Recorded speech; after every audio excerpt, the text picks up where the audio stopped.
fallait me décrire, je dirais que je suis un homme qui regarde hébété la vie se dérouler devant lui. Je dirais que je ne suis pas un homme d'action. Aussi étrange que cela puisse paraître, j'ai une épouse et une fille. Elles sont belles, terriblement vivantes. Je suis leur présence exaspérante et rassurante. Elles peuvent aller, venir, partir, revenir, m'engueuler, m'aimer. Je suis toujours là. Je suis toujours là. À la même même place. La seule chose que je trouve à faire est de me lever, d'entasser quelques affaires en vrac dans un sac plastique, d'attraper mon violon et de partir. Dehors, le soleil écrase tout relief. La chaleur colle ma chemise à ma peau. Je suis dégoulinant. Je ne ressens rien, bordel. Je marche au hasard des rues.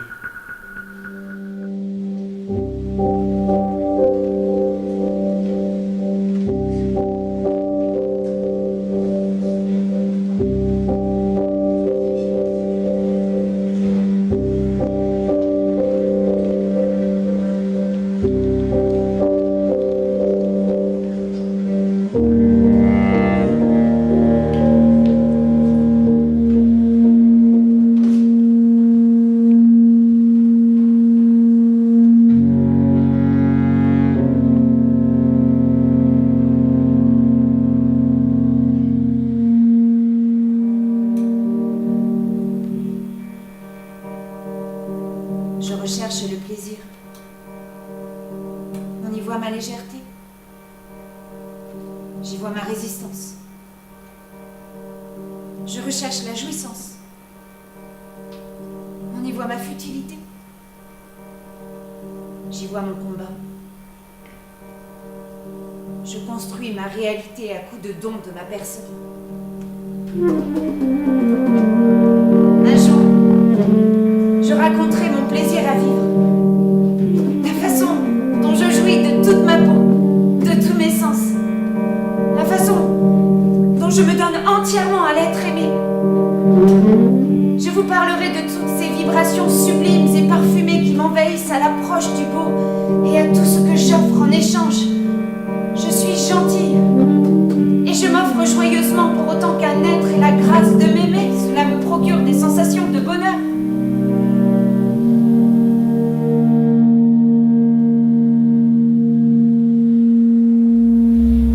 Je me trouve devant cet homme.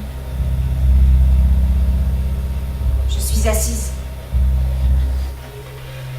Je me tiens droite. Je ne vois que ses lèvres énormes qui bougent, s'étirent, se pincent. Il porte une blouse blanche. Qu'il a la posture de celui qui sait. Je vous assure qu'à cet instant précis, je peux ressentir pour la première fois ce qu'est la vieillesse. Retour à la case départ. Je cours. Tous mes muscles y participent, puissants, poussants. En un clin d'œil, me voici devant cette même porte qui s'est fermée sur moi. Je l'ouvre, l'homme à la blouse blanche est là, avachi dans son gros fauteuil noir. Il me regarde, il ouvre la bouche. Je lui offre mon plus beau sourire, puis je me rue sur lui et le renverse sur son fauteuil. Et je lui fourre ma langue dans sa bouche. Je tourne, je virevolte dans la bouche du vieux. Une rumba dans son palais. Voilà mon vieux, ça c'était pour toi. Et maintenant, je sors. Et maintenant, il ne me raccompagne pas. Il ne pose pas sa main désespérante sur mon épaule. Il est affalé comme une crêpe sur son fauteuil. Sa bouche est toujours ouverte, pleine de mon baiser. Et moi, je rejoins la lumière du dehors. J'ai des frissons. J'ai la chair de poule. J'avance. Je tombe. J'ai dû me tromper quelque part.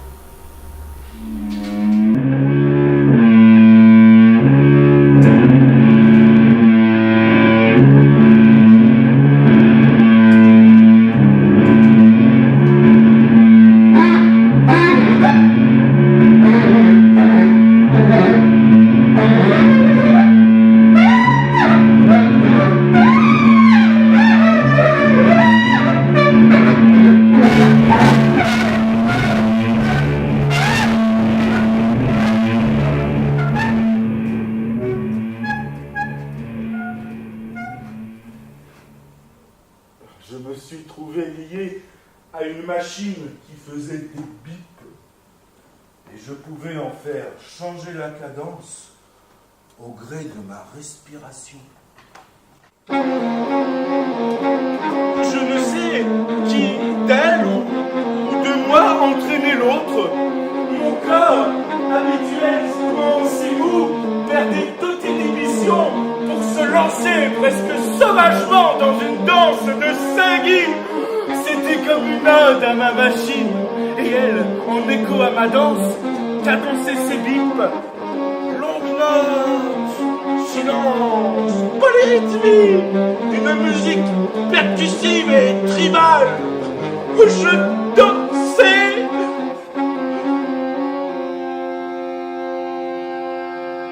J'aurais voulu que cette machine me soit greffée à vie. Alors quand dans ma fuite, je suis passé par la chambre de cette fille posée n'importe comment dans ce lit qui ne lui allait pas du tout, je me suis dit que je pourrais bien me poser un peu. Et nous y sommes retournés, ma machine et moi.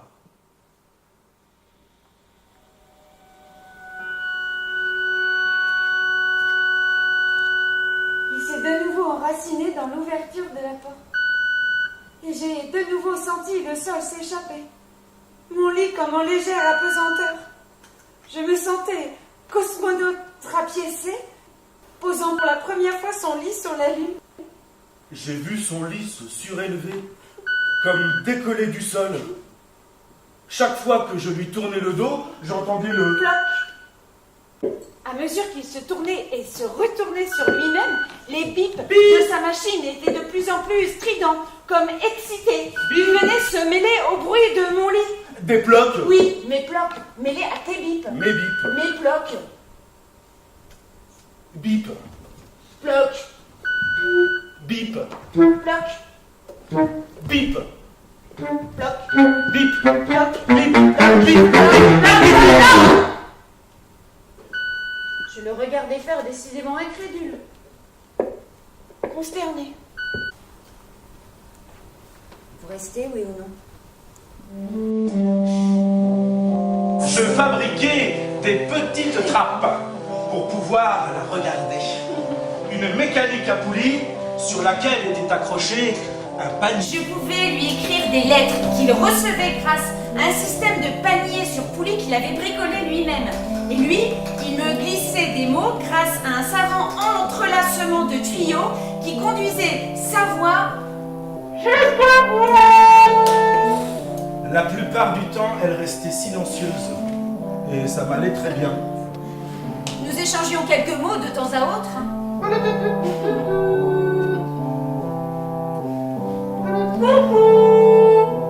Coucou.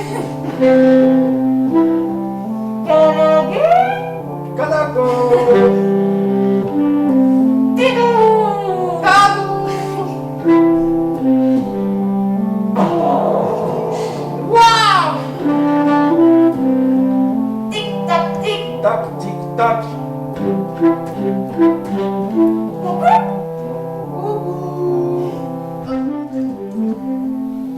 Elle est gibbeuse avec 2 B. Gibbeuse avec 2 B. Oui. La lune est gibbeuse. La lune est gibbeuse. Oui. On dit cela d'un bossu. Jamais entendu? Gibbeuse avec 2 B. La lune est bossue. Aujourd'hui, je suis gibbeuse. Tout peut bien glisser. Rien ne viendra plus s'accrocher à ma police et douce.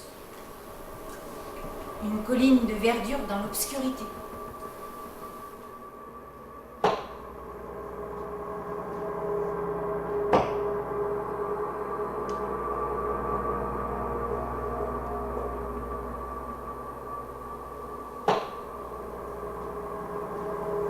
Je n'ai pas su retenir le temps. Je n'ai pas su retenir les hommes. Si Vous saviez comme je les envie, ceux qui vivent en couple, putain. Je les envie, ceux qui s'endorment et se réveillent à côté l'un de l'autre. Mais aucun ne m'a proposé autre chose que ce désir qu'ils éprouvent pour moi. Cela a commencé dès mon plus jeune âge. Déjà enfant, j'attirais.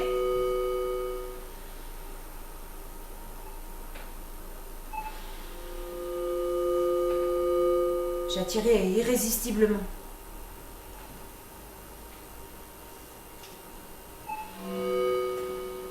Au point que quelques hommes n'ont pu s'empêcher de se servir.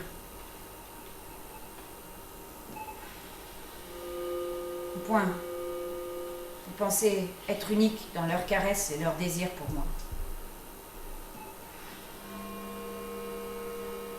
Au point que je les laissais faire. Parce que ça ressemblait à de l'amour, toutes ces caresses. Ils en avaient à quelque chose que je ne comprenais pas. Ils avaient l'air d'aimer ça. Vraiment.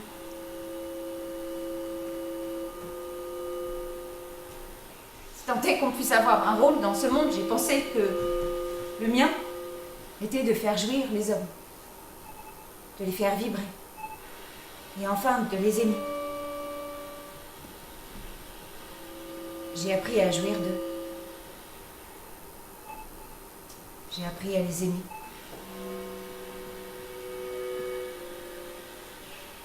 Et aujourd'hui, je crois que tout cela était une lamentable erreur.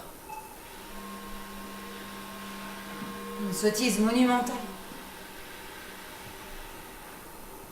J'ai pris leur désir pour de l'amour.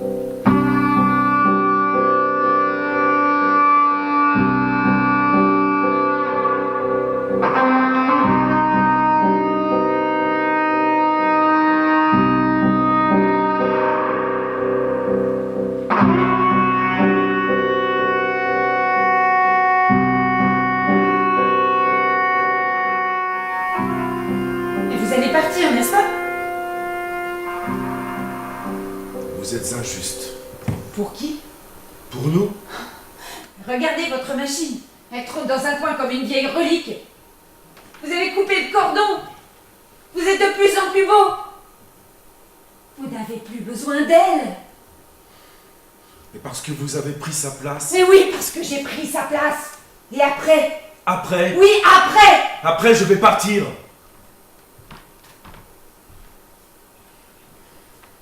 Mais je vais souffrir du vide que je vais ressentir à être loin de vous. Mais c'est comme ça. Vous êtes la femme qui ne retient pas les hommes, et moi, l'homme qui ne sait pas rester avec les femmes.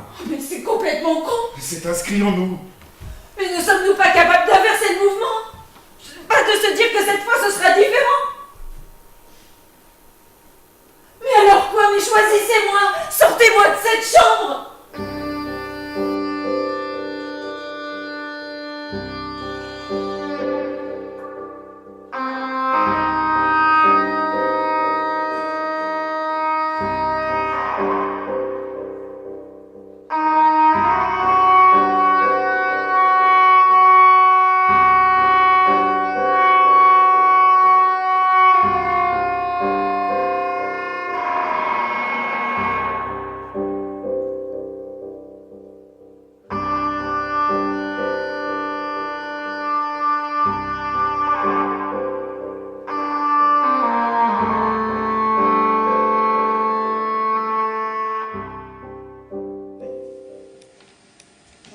Tu ris?